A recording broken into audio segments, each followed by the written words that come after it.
지난 시간에 우리가 청년의 밝은 미래에 대해서 말씀을 드리면서 다니엘은 그는 지혜롭고 총명하고 아주 명철한 그런 완벽한 사람이었다. 아주 똑똑한 사람이었는데 그것은 곧 하나님께서 그에게 은혜를 주셔서 그렇다고 말씀을 드렸습니다. 그는 또한 세상에서 아주 출세하려고 왕에게 아부하지도 아니했다고 말씀을 드렸습니다. 그리고 그의 생각은 항상 주님께 고정되어 있었다. 이렇게 말씀을 들었습니다. 세 번째로는 이제 하나님마저도 도울 수 없는 사람들은 어떤 사람인가? 변명만 늘어놓는 사람이 하나님도 어떻게 할 도리가 없다고 말씀을 드렸고 자신의 문제와 영적 문제까지도 다 남의 탓으로 돌리는 사람이 그렇다. 하나님께서도 어떻게 할 도리 없다고 말씀을 드렸습니다. 우리는 다니엘에 대해서 하면은 꼭 청년들에게만 말하는 것이 아니고 이 믿음의 본이 오늘 우리 모두에게 꼭 필요한 말씀이기 때문에 말씀을 드렸습니다. 세 번째는 어두운 미래와 밝은 미래를 우리가 대조를 해보게 되면은 어두운 미래를 가지고 있는 사람들은 쉽게 상처를 받는다. 그러나 밝은 미래를 가진 사람들은 쉽게 상처받지를 않는다 그렇습니다. 타인에게 책임을 넘기는 사람들이 어두운 미래의 사람입니다. 밝은 미래에 있는 사람들은 자신의 선택에 책임을 진다. 그리고 어두운 미래에 있는 사람은 화가 나면 후회할 말을 마구 내뱉는 사람입니다. 그리고 밝은 미래는 생각하고 말하는 사람이다. 이렇게 말씀을 드릴 수가 있겠습니다. 그 다음에 또 보게 되면 어두운 미래의 사람들은 행동하고 생각을 합니다. 먼저 행동으로 보이고 행동하고 생각하는 사람. 그러나 밝은 미래 사람들은 먼저 생각한 후에 행동을 하게 됩니다. 그리고 어두운 미래 사람들은 바로 투덜거리고 불평을 합니다. 밝은 미래는 무슨 일이 잘 안 될 때에 한 걸음 물러서서 원인을 살펴서 그것을 제거하고 다시 해결점을 찾아보는 사람이 바로 밝은 미래 사람이다. 무슨 일이 잘 안 될 때 한 걸음 물러나 원인을 살펴서 제거하고 다시 해결점을 찾아보는 사람이라고 이렇게 어떤 사람들은 얘기하고 있습니다. 그 다음에 네 번째로 보게 되면 그는 자신의 약속을 굳게 지켰던 사람입니다. 다니엘서 1장 8절에 보게 되면은 아주 그 약속을 지킨 것을 봅니다. 왕이 정해준 음식과 왕이 정말 마신 포도주로 자신을 더럽히지 아니하기로 마음의 작정을 했다고 말씀하고 있습니다. 그래서 우리는 하나님의 말씀을 듣거나 하나님의 말씀을 우리가 볼 때에 우리의 마음에 어떤 작정을 해야만 합니다. 어떤 결정을 내려야 됩니다. 내가 이런 말씀을 했구나, 그렇구나 해서 그냥 버리는 거 아니라 난 이렇게 해야 되겠다 하는 결정을 내리고 주님 앞에 결정을 내리는 것입니다. 사실 왕의 음식이 다니엘에게 얼마나 맛이 있겠습니까? 왕의 모든 음식이 여기에 다니엘에 대해서만 쭉 얘기합니다만은 그 다니엘의 세 친구도 똑같은 사람들입니다.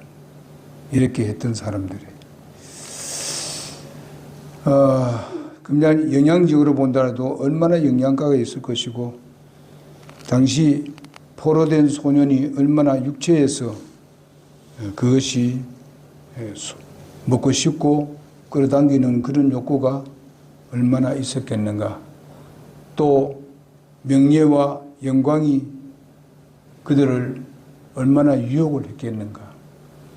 이런 것을 생각해 보게 되면은 이 나이가 얼마 안 되는 그냥 소년인데 이렇게까지 결심을 한 것을 봤을 때에 참 그들의 믿음은 아주 단단한 믿음이었고 그들의 바라보는 것은 오직 주님만 바라보는 그런 모습을 우리가 볼 수가 있겠습니다.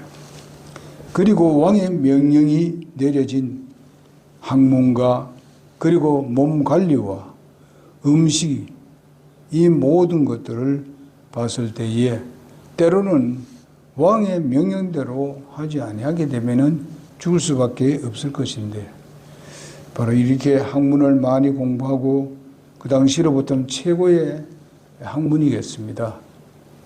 그런데 그것을 학문을 다 받아들였습니다만은 그래도 바로 주님의 제일 위에 있었습니다. 학문 위에 있었고 주님이 그들의 몸 관리하는 위에 있었고 어떤 좋은 음식보다도 주님의 명령에 주님의 말씀에 온전히 들여진 것을 볼 수 있습니다. 그러나 왕의 명령을 주님의 명령에 우선에 두지 않았다는 것입니다. 정말 주님의 명령을 더 우선적으로 이렇게 항상 그들의 마음을 그렇게 굳게 서 있었던 것을 봅니다. 그래서 이 약속을 지켰습니다. 세상의 출세를 위해서 불의와 타협하지 않는 모습을 볼 수 있습니다. 오늘날 우리 아이들을 보게 되면은 세상에 많은 그런 문화에 휩싸이고 있는 것을 봅니다. 뭐 아이들뿐만 아니고 어른들도 마찬가지고 그리고 청년들도 마찬가지고 이런 것을 보게 됩니다. 그런 문화에 너무 휩싸이고 다니니까 하나님의 말씀에 대해서 멀어집니다. 사실 그렇잖아요. 우리 30대, 40대, 50대 이런 분들 정말 이런 부분에 많이 우리가 쏠리고 있는 것을 발견하게 됩니다. 그래서 웬만하면은 어떤 좋은 이 부분에 대해서 귀담아 듣기를 원치 않습니다. 그런 것을 우리가 볼 때에 참 이 시대가 믿음의 생활을 하기가 굉장히 어려운 시대다. 믿음을 지켜나가기가 참 어렵다. 그럼 아무리 어렵다 하지만은 이 당시에 다니엘 때와 같은 그런 때와는 비교가 아직 안 됩니다. 완전히 포로 생활을 하면서 포로 잡혀와서 그 중에서 이제 뽑혀서 모든 문화와 그 당시의 모든 학문과 그 나라의 사람으로 완전히 뒤바꾸기 위해서 세뇌 교육을 시켰다 이 말입니다. 세뇌 교육을. 이렇게 시키는데도 정말 다니엘과 그 네 세 친구는 아주 믿음에 굳게 섰습니다. 그리고 주님을 온전히 신뢰하고 주님만 바라봤습니다. 다른 모든 것은 전부 다 그 뒤에 오직 예수님을 하나님을 가장 윗자리에 모시고 있었습니다. 그러니까 왕의 명령도 사실상 지키지 않았던 것을 나중에 보면 나옵니다. 그러나 결과는 그 왕이 바로 이 다니엘이 가지고 있는 믿음에 도리어 굴복하는 것을 봅니다. 그러면서 하나님을 찬양하고 하나님을 높이는 것을 볼 수가 있겠습니다. 여러분 우리는 전에 요셉도 얘기했습니다만은 이 두 사람은요 아주 위대한 사람들입니다.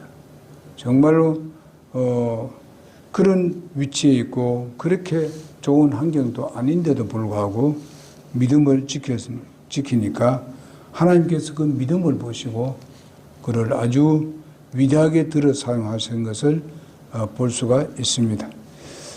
저들은 어렵고 힘들고 일할 때 어쩌면은 이것은 내가 정말 이런 어려움을 당하고 시련을 당했는데 뭐 내가 꼭 그렇게 해야 되느냐.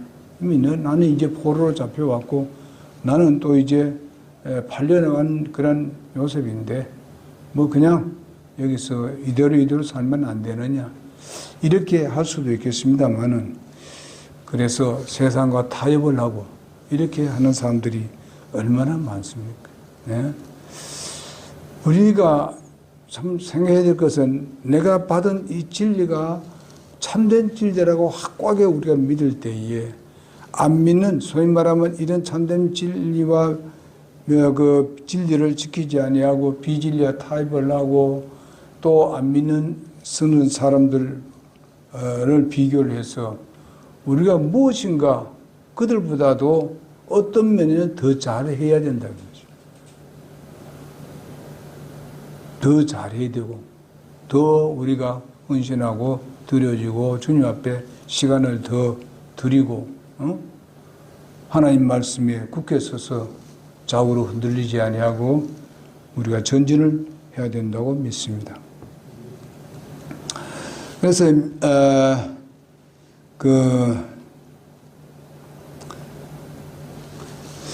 이제 그 미련한 선장에 대한 얘기를 한번 해보게 되면요, 방향을 미련한 선장은요 방향보다도 속도를 보고 항해를 하지만은 현명한 그런 선장은 배의 속도보다도 방향을 우선적으로 합니다. 부져놓고 방향 없이 빨리 가면은 거기는 뭐가 생길지, 무슨 일이 생길지 뻔한 사실입니다. 그래서 많은 사람들이 주님을 쫓아가는 데 있어서 우리는 속도보다도 방향을 똑바로 잡아야 된다. 방향을 똑바로. 하나님 말씀을 분명히 우리의 표대로 삼고 그 말씀을 따라서 쫓아가는데 조금 늦더라도 그것이 올바른 일이다 하는 것이죠. 그래서 우리는 이런 것을 좀 생각하면서 다니엘이 얼마나 놀라운 믿음을 가졌는가 하는 것을 우리에게 교훈해 주고 있습니다. 우리가 이렇게 방향이 똑바로 잡혀 있을 때에 우리의 도착하는 그곳은 정확한 곳에 도착할 수가 있지만은 빨리 가다가 보게 되면은 방향도 잊어버리고 나가선 문제가 크게 벌어지게 될 것입니다. 이런 것들이 오늘날 교계에도 있고 우리의 믿음의 생활하는 데 있어도 그렇습니다. 뭐든지 바로 빨리 이루려고 하는 것은 문제가 많이 생깁니다. 하나님의 말씀의 방향으로 우리가 바로잡고 믿음으로 나간다면은 반드시 우리가 그것은 성공을 하게 될 것입니다. 우리에게 하나님의 큰 보상으로 함께 해 주실 줄로 믿습니다. 그 다음에 이제 마지막으로 그는 내시의 말에 대해서, 즉 말하면 말의 그 창조적이고 건설적인 제안을 했던 것을 보게 됩니다. 너희가 왕 앞에서 내 머리를 밑으로게 하리로다. 그렇게 이야기를 했을 때에 여기에 다니엘은 아주 건설적인 의견을 내놓았습니다. 청하오니 당신의 종들을 열흘 동안 시험하사 그들이 우리로 콩을 주어 먹게 하고 물을 주어 마시게 한 뒤에 왕이 정해준 음식을 먹은 모든 아이들과 얼굴을 관찰하게 하시고 당신이 보는 대로 행하십시오. 그 결과대로 우리에게 행하십시오. 이게 뭡니까? 이게 믿음 없이는 이런 말을 못하는 거죠. 얼마나 강한 믿음이 있었고 또 이렇게 그게 내 친구가 똑같은 마음을 가지고 이렇게 했다는 것을 우리가 기억할 수가 있겠습니다. 그렇게 했을 때에 바로 그 네시가 얘기한 그 이야기가 그 사람이 건설적인 의견을 내놨을 때에 거기에 수긍했다는 것입니다. 이것이 수긍하기가 아주 곤란하지요. 왜냐하면은 여기에 그 네시가 얼마나 되겠어요? 자기 목숨을 지금 담보하게 되는 겁니다. 이런데도 불구하고 바로 이런 말을 했을 때에 그 말을 그렇게 하겠다고 하고 진짜 열흘 동안 실험을 하게끔 했던 것을 봅니다.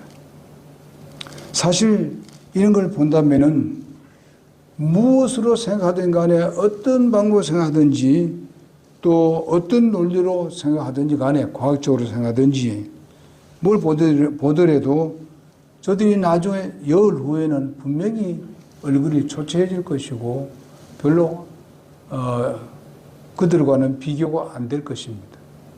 뻔한 사실입니다. 여러분, 우리 믿음이 어디서 오는가? 참된 믿음에 우리가 그 확신을 갖는다는 것은 얼마나 중요한가? 우리가 이런 것을 뻔한 사실이죠. 다윗과 똑같이. 그건 뻔하게 지는 사실인데 승리가 아니라 패배가 뻔한데도 불구하고 하나님을 신뢰하고 믿으면 그렇게 도전했던 것을 보게 됩니다. 그것도 건설적인 의견을 가지고 도전하는 것을 볼 수 있습니다. 그것을 못 믿었을 때에 다윗은 뭘 합니까? 자기의 하나님께서 평상시에 자기와 함께 했던 이야기들을 얘기합니다. 간증을 합니다. 그는 자기는 그렇게 살아왔다는 것입니다.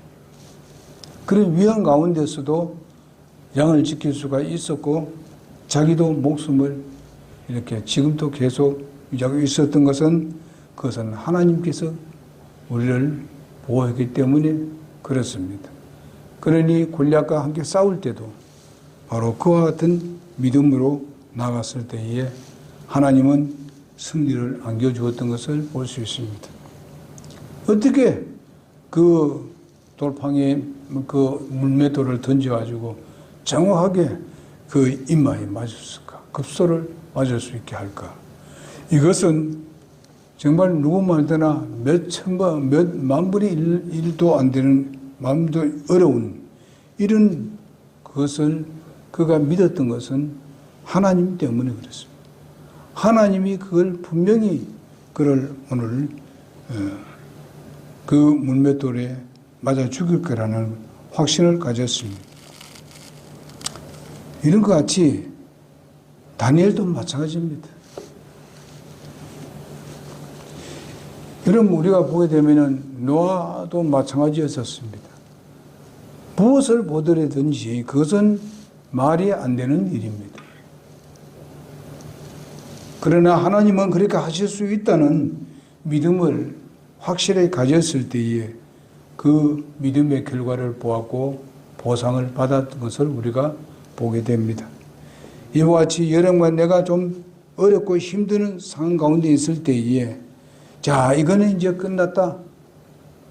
이렇게 할 수 있을 어떤 어려움이 시련이 있을 때 우리는 주님을 신뢰해야 합니다. 그때가 바로 하나님이 우리와 함께 하신다고 말씀하고 있습니다. 찬송에도 그렇게 말씀하고 있습니다. 내가 가장 늪에 빠져 있을 그때가 바로 하나님이 함께 할 때라고 했습니다. 왜 그렇겠습니까? 아직까지도 자기를 내세우고 있기 때문에 그렇습니다. 다른 걸 신뢰하고 있기 때문에 그렇습니다. 하나님이 왜 돕지를 안 하겠습니까? 도와줄 수 있습니다. 당장에는 할 수 있습니다. 그러나 하나님은 우리에게 믿음을 요구하고 있는 것입니다. 그럴 때 우리는 주님을 신뢰하고 의뢰하고 이렇게 할 때에 하나님은 거기에 대한 보상이 바로 우리에게 주어진다는 것입니다. 여기 보니까 그 결과가 나오면은 뻔한 사실이죠. 그러면 그 네 친구가 어떻게 됐습니까? 바로 이 다니엘과 세 친구는 그럼 멸망당하죠. 그리고 어떻게 되겠어요? 거기에 그 넷이도 죽을 수밖에 없을 것입니다.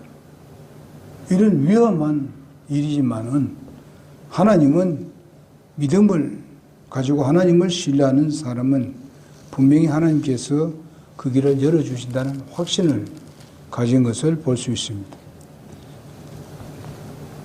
믿지 않는 선생님들이나 부모님들이, 직장 상사들이 할 일도 많고 주일에도 열심히 공부를 해야 되고 모자라는 판에 교회에 왜 나가느냐고 하는 사람도 있습니다.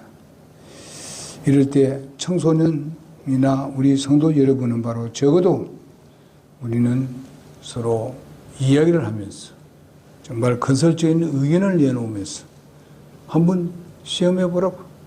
공부하는 학생들은 내가 열심히 공부하겠다. 기회를 주십시오. 그런데 교회 나가는 걸 반대하지 마시고 나오도록 해 주십시오. 또 이제 처음으로 교회 나온 사람은 그렇게 부모들이 반대하고 주위의 사람들이 한다 할지라도 또 아니면은 또 회사에서 어떤 그런 어려움이 너 교회 나가지 마라. 이렇게 했을 때에 이런 건설적인 의의를 내놓고 한다면은 더욱더 다른 걸 방법으로 그날이 아닌 다른데 열심히 하고 학생들은 열심히 공부하고 그렇게 해서 한다면은 분명히 하나님께서 정말 그에게 기도한 대로 또 소원대로 분명히 성취되도록 그렇게 해 주실 줄로 믿습니다. 그래서 우리는 이렇게 교회에서나 우리 성도 간에도 마찬가지고 또 교회도 가르치는 집사님들이나 교사들이나 이렇지 않습니까? 새로 나온 사람들이 우리가 그들과 또 교제하면서 가르쳐야 될 입장에 있을 때에 여러 가지 어려움이 있습니다만은 그런 가운데서도 우리가 정말 성실하게 그들을 잘 건설적인 의견을 내가지고 이렇게 저렇게 이렇게 하면서 하나님의 지혜를 주신 대로 이야기를 해서 실천하면은 분명히 우리를 따르고 또 인도해 주리라고 믿습니다. 오늘 말씀 중에서 우리 다니엘서 1장 19절에서 21절에 있는 말씀 보니까 여기에 네 친구에 대해서 우리가 소위 말하면 다니엘과 그 세 친구 이 네 사람이 아주 팀워크가 잘 돼 있었던 사람들입니다. 정말 이렇게 포로 잡혀와서 거기에서 종도를 할 수밖에 없는데 하나님께서 저들의 믿음을 보시고 그들에게 지혜를 주시고 명철을 주었습니다. 그렇게 해서 그들은 그 지혜와 명철과 여러 가지 능숙함을 그들에게 주었기 때문에 오늘 마지막 20절에 보니까 그들 원래 그 당시에 있었던 그런 마술사라든지 별을 살펴서 이렇게 소위 말하면 점을 치는 이런 사람들에게 말을 많이 들었는데 왕이. 그러나 이 네 사람이 이 얘기하는 걸 들어보니까 그들보다 10배나 더 지혜롭고 명철하다는 것을 왕이 깨닫게 되었습니다. 그러면서 왕이 저들을 자기들의 왕의 신하로 저들을 받아 주었던 것을 보게 됩니다. 이것이 그리 쉽지 않잖아요. 자기 나라에 있는 백성들도 훌륭한 사람이 있을 것인데 말을 들어보니까 이건 10배나 차이가 있더라 이거죠. 그 누가 그렇게 해줬습니까? 하나님이 그렇게 해주셨기 때문에 그렇습니다. 그럼 하나님은 뭘 보고 그렇게 해주셨냐? 그들의 믿음을 보고 그렇게 하신 겁니다. 믿음을 보고. 우리가 이렇게 우리 교회를 본다면은 우리가 새로운 영혼들이 지금 현재 우리 교회에 지금 더해지지 못한 상태에 있습니다. 우리도 여기에 따라서 믿음으로 우리가 복음을 증거해야 될 것입니다. 주님을 바라보고 내게 주어진 사명을 잘 감당할 수 있도록 우리가 전도를 하고 또 전도지를 돌리고 여러분 보게 되면 뭐 몇 번 돌려봐도 아직 한 사람도 안 옵니다. 어쩌면은 실망적입니다. 그러나 우리가 그것을 할 때에 믿음으로 하자는 것입니다. 하나님께서 우리 믿음을 보시고 또 사람들을 보내주실 줄로 믿습니다. 그리고 여러분과 내가 정말 세상과 타협하지 아니하고 참 분리된 삶을 우리가 살았을 때에 하나님께서 우리에게 빛과 소금의 역할을 할 수 있게끔 해 주시게 될 것이고 또 우리와 관계된 사람들이 또 감동을 입어서 함께 나오게 할 수도 있는 것입니다. 그러기 위해서는 내게 분명히 뭐가 필요한가 하면 믿음과 희생이 필요합니다. 우리 희생 없이는 될 수 없습니다. 그래서 우리 다니엘 같은 그리고 또 세 친구 같은 그런 믿음으로 나갈 때에 하나님은 분명히 우리에게 놀라운 보상으로 함께 해 주실 것이고 교회나 내 개인이나 가정에 분명히 큰 보상으로 함께 해 주실 줄로 믿습니다. 그러니 믿음에 굳게 섭시다. 담대하게 나갑시다. 또 우리가 건설적인 그런 의견을 제시하고 또 말씀을 드리고 또 얘기를 하고 가르치고 세우는 일에 또 전도하는 일에 전심전력을 다하는 여러분과 내가 되기를 바랍니다. 기도하겠습니다.